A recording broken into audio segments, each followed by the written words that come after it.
Open world Mario Kart. Huh. Can't say I ever thought I'd see that.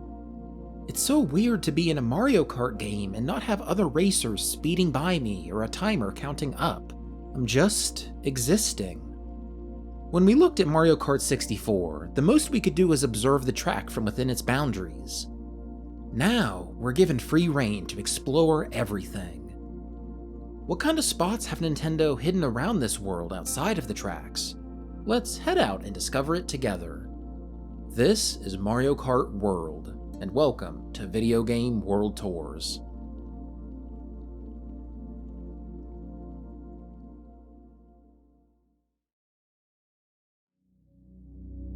This is where the game starts you as soon as you boot up for the first time. I think it's interesting that this is what they chose. This feels like a non-traditional aesthetic for the start of a game. I'd expect green grass, blue sky, you know the vibe. Something bright and cheerful, you know? This doesn't feel like that.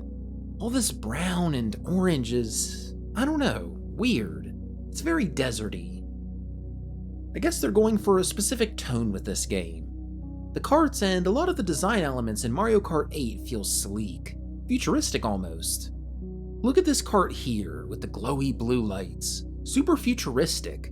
You feel that in a lot of the game's stages too. I'm getting rustic vibes from this. It's more grounded. Guess that vibe makes sense, considering they were trying to make a more cohesive world that can all fit together. Sorry, you guys know me. I love analyzing the first area you're placed in when you start. It tells you a lot about how the developers want you to see the game. Anyway, spots. Right near where you start is a little burger restaurant called Yoshi's. You'll see a lot of these across the world. They're a spot for you to grab the dash food item. Collecting that as certain characters will give you a costume for them somewhat relevant to the food served there. So you grab a burger as Peach and you'll get this touring outfit. Grab some sushi from Yoshi's sushi place and she'll get a yukata. It's interesting to see all the different cuisines around the place and which outfits they'll give you. I'll point out any notable ones I happen to come across. The Yoshi running the place waves at you as you approach, and if you stop right beside him, he just watches you, staring, piercing deep into your soul. If you grab the food, he gets all happy. Isn't that cute? Oh dear, this is something I'll no doubt take note of a lot. The scale. Look at that bicycle, and look at Mario. He's just a little baby. Even swapping to a taller character like Peach, it seems like she just couldn't fit it. I feel like you see this a lot in racing games, things being bigger than they should. There's some big tables and chairs over here too. I was about to ponder and pontificate on that, but then I thought about it for 2 seconds and realized the most probable answer. It's so that you can see the details at a glance as you're speeding by during the race. If this bike was half the size or whatever would make it more realistic, then you'd be much less likely to notice it during normal gameplay. I kinda appreciate that forethought, though that's probably something every racing game does by this point. Sitting on the benches are some NPCs. They're big too, obviously. There's a lot of these guys dotted throughout the world here. It really makes it feel alive. I can imagine a version of this game where they didn't think to add these little guys and it would feel completely different. And I love how you can bump into them to get some air. They don't even seem concerned that you run into them. This is just their life in this world. Sometimes you get run into and send someone flying. You'll see some NPCs hiking by when you get further away from these little rest stops. It's so cute, I love it. Looking south, you really get to see how wide this map is. Just so much space to drive through. And while the main thing to look out for are P-switches and the challenges they come with, there's almost always something you can do. Stomp on some Goombas, grab some item boxes, hit some jumps on the terrain and do some tricks.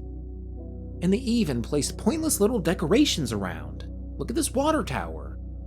I can guarantee you no P-switch challenge interacts with this water tower. It is a landmark in a mostly empty landscape, sure, but it's a small enough landmark to make me think it's just some random decoration. I love little stuff like this. The main spot I know I want to talk about is this way, so we'll just drive southwest for now. Maybe we'll find some stuff to observe along the way. These mega mushroom lampposts are cool. Got a couple buildings here, and a parking lot too. You can see NPCs drive in and out of here.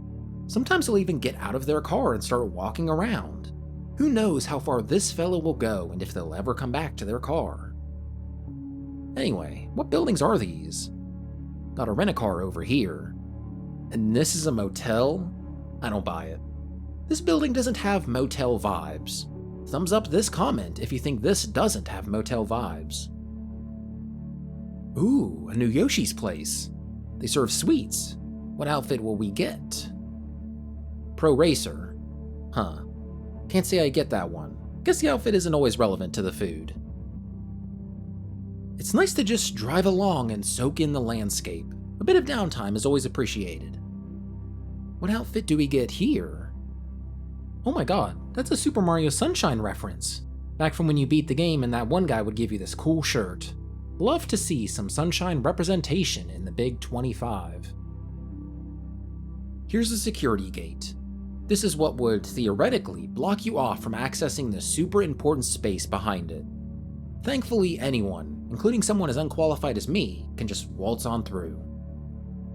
This tiny section of the map is dedicated to DK Spaceport. Got it lurking in the distance over there.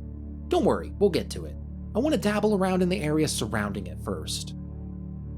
Nearby are a bunch of pipes, presumably carrying fuel or something spacecraft related. Also these walls, not sure what they're supposed to be.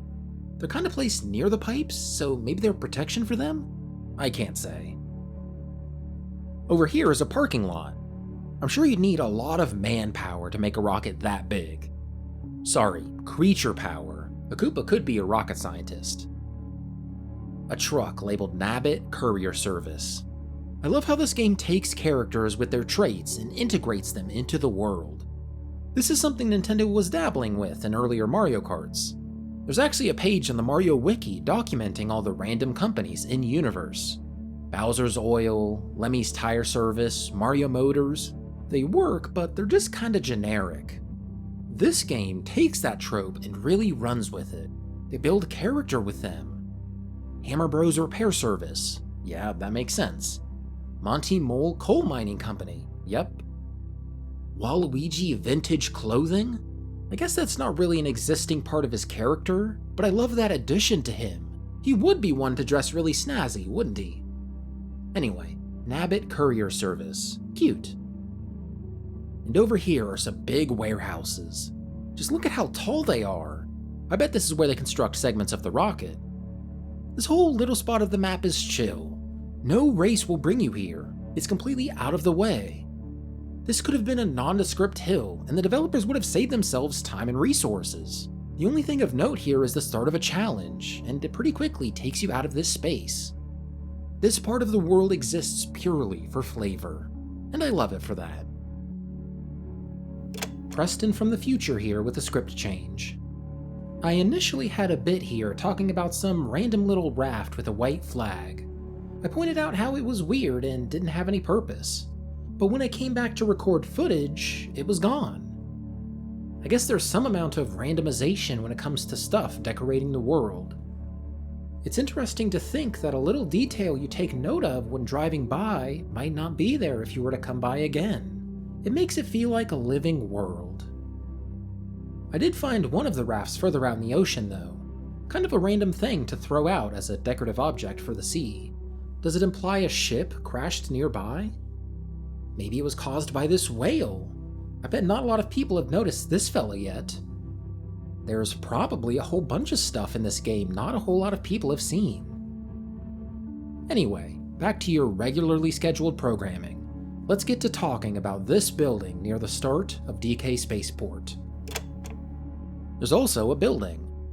None of the races bring you down here either. It's just a tiny little pocket of the world. Though if you take this pipe, it brings you out to the top of the building, where there's a question mark patch. Before we go any further, let me set the stage. When I first booted up the game, rather than hopping into free roam, I started up Grand Prix and picked the Mushroom Cup. I was enjoying my time with it. The final track of the cup is DK Spaceport, and when I finished that up, I decided it was time for some free roaming. I was ready to wander. I teleported to that part of the map since it was where I was last. I wanted to see the surrounding space. I hit the main road and drove towards the spaceport. I wanted to see it at ground level. I was immediately blown away by the scale. It feels like a running thing in my videos lately, but just look at all this empty space. I guess that's a defining trait of this game. They wanted to fit not only all the racers, but NPC drivers just minding their own business. You need a lot of space for that to not feel cramped. This space triggered something in my brain. A connection I wasn't expecting to make, but one that feels so right once it popped into my mind. Kirby Air Ride, City Trial, Free Run. It was like that Ratatouille meme. I was instantly transported back to my childhood when I'd load into Free Run and City Trial. For those that don't know, City Trial was a mode in Kirby Air Ride. It had you dashing around this city level, collecting power-ups before a short timer ran out, at which point you'd play a minigame to determine who won. But at the main menu, you could choose to load in without a timer, without any NPCs to challenge you. This relatively small city was yours to explore. It's not like there was anything to do. It was just you and a level to roam around. That's it. But to a kid with a lot of time on their hands, that's all they needed. I remember doing all kinds of role-playing on this stage as a kid, driving all the machines to a certain spot, setting up sections of the map as my territory. I was just making my own fun. And a lot of you guys in the comments for that video said you did the same. There doesn't have to be an objective in a mode for a kid to have fun. They make their own. I feel that in Mario Kart World. If I had this as a kid, I would have lost so many hours to it, making up my own stories. Funnily enough, I went online to see if this free roam mode had a split screen. I almost always played Kirby Air Ride with a friend when I was a kid, so we would have played this game to the bone back then. I found a Reddit thread linking an article from Kotaku saying you can't do it in split screen. The second most upvoted comment in that thread points out how if they were still a kid, they would have done the same. They could imagine playing tag or making up stories as they drove around with their siblings. It's funny how that's a seemingly universal experience for kids in games like this. Fortunately, thanks to people in the thread for pointing this out, you are actually able to free roam in split screen. Go to either online play or wireless play with 2 players, create a private lobby, and there you go, you're in the open world with split screen. Apparently, the P-Switch missions aren't accessible, but hey, who needs those when you can roleplay as rocket scientists?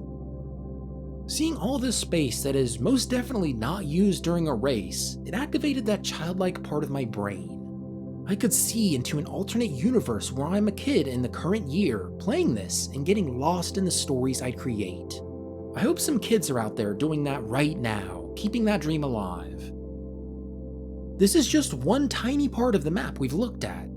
Here's roughly the path we've taken since the start of the video. Just a fraction of all that you can explore here.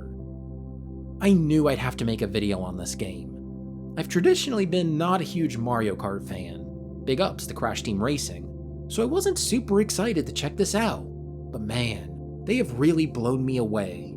Just so much to see. I knew I wanted to talk about where free roam starts you near Mario Bros. Circuit through to DK Spaceport. Along that path is Crown City. I thought about including it in this video until I actually drove into town. This is just... where do I even start? There are so many buildings, posters, graffiti all over, just so much to notice. But I didn't want to rush through it. There's so many details. I feel like I'd have to make a video exploring just Crown City. This game is a feast for people that enjoy game worlds. And exploration is so freeform too. On the map, it shows you how many P-Switch challenges you've completed, question mark patches that you've ran over, all that. But it doesn't show you how many there are in total. It doesn't show icons on the minimap where ones you haven't seen yet are. It feels like Nintendo doesn't want this to be a mode that you come into with the goal of 100%ing for completion's sake. They want you to enjoy exploring this massive world they've created just because you like doing it, not because of any compulsion to do everything you can. This game mode celebrates you slowing down and smelling the roses. I kinda dig that. I definitely want to make another video on this game sometime. Get subscribed to see that. it'll maybe perchancebly happen. Thanks for watching, Predizens, and see you next time.